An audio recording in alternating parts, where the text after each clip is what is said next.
From the Library of Congress in Washington, D.C.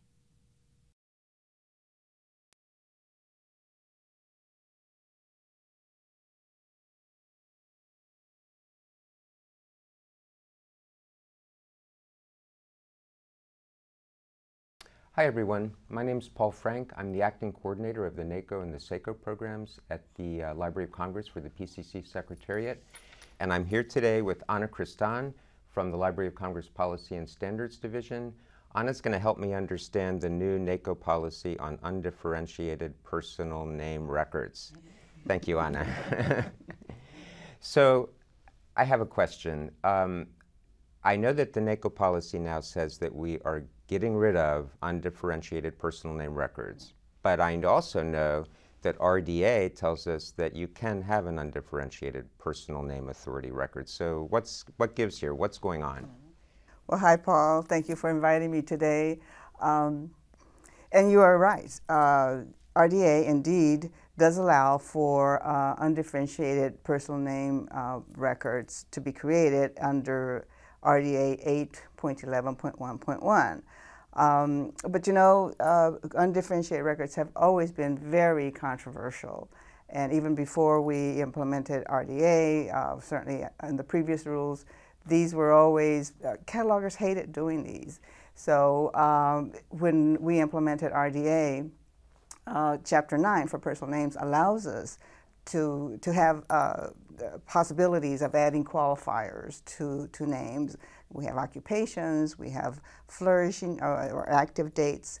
So there's other things that we can add. So working with the PCC, we decided that let's do it. Let's just go ahead and see how we can work about or go about undoing those undifferentiated name records. And so we worked with the PCC, and the Standing Committee on Standards gave us a best practice that we have now documented and incorporated into the Descriptive Cataloging Manual Z1. And that is where that information is available. Okay, so I know that RDA says that it's okay to have an undifferentiated personal name, but I have to go to DCM Z1, the instruction sheet for the 00832 to find out how to deal with personal name undifferentiated records under NACO policy now. How often is the DCM updated, and where can I find the DCM Z1 document? The DCM Z1 is available on Cataloger's desktop, and it's also, we also have it available on the web and our policy page. And it's updated quarterly, just as the RDA toolkit is updated quarterly. And so we try to sync with that. And really, it's a step-by-step how-to, but it's very simple. There's only really 5 things that a cataloger needs to remember to break up an undifferentiated name. 2 of these are the most important, okay? 1, do not create a new undifferentiated name authority record. Do not. 2, do not add a new name to an existing undifferentiated name authority record. 2 important things. Those are easy. Those are easy. What are the other ones? Okay, the other 3 get a little more complicated, but they're pretty simple once you have it figured out. If you have a name that's already represented in the on an undifferentiated name authority record, you create a new name authority record and you remove the information from that undifferentiated NAR that's already available. And if there are more than one other name, or there are more than 2 names left on that name undifferentiated, then you leave that record alone and leave it as AACR2.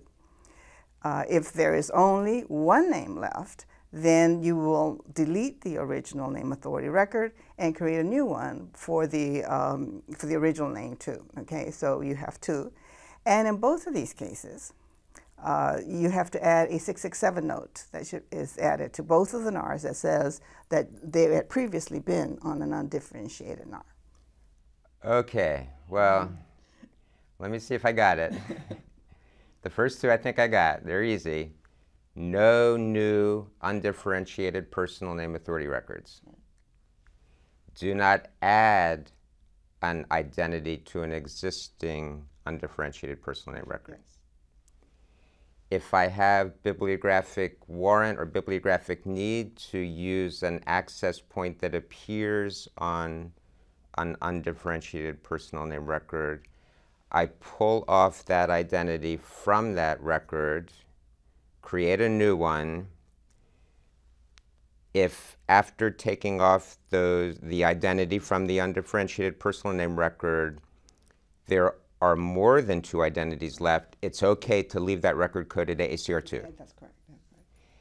If I remove my identity and there's only 1 left, then that 1 left identity needs to be deleted and a new record created for that identity following any of the instructions in RDA on creating a unique authorized access point. Wow, that's a lot to remember.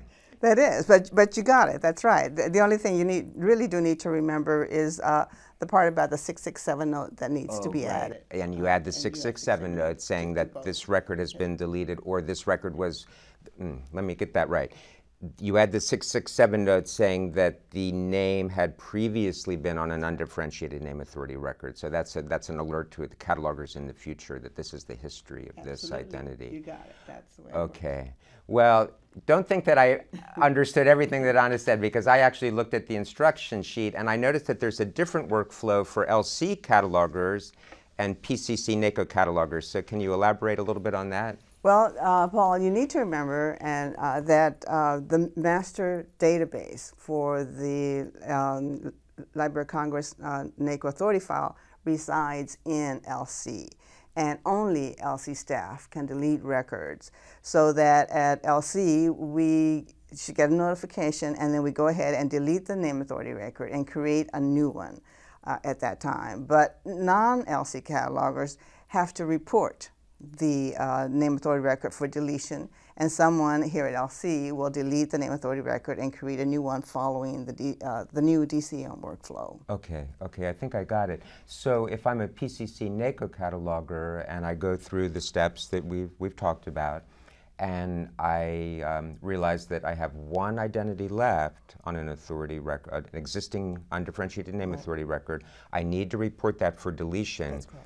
But I can actually create that replacement record myself or ask the Library of Congress or the NACO section to create it for me. Is that correct? Yes, you have a choice. Okay, so when if as a PCC NACO member, when I notify LC, as a representative of the PCC Secretariat, it's very important for us, for you to tell us, did you create a record for that last identity or not? Because that will determine our workflow in the process. Did I get that right? That is absolutely right. And the importance of the 667 notes, saying that this formerly was on undifferentiated name or on undifferentiated name record with the LCCN, or a 667 note saying this record has been requested for deletion. That's correct. That's correct. So you add that. Yes, so the DCM walks you through all those steps, so be sure to check with that.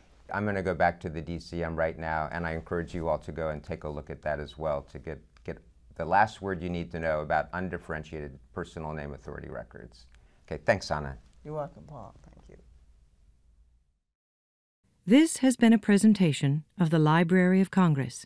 Visit us at loc.gov.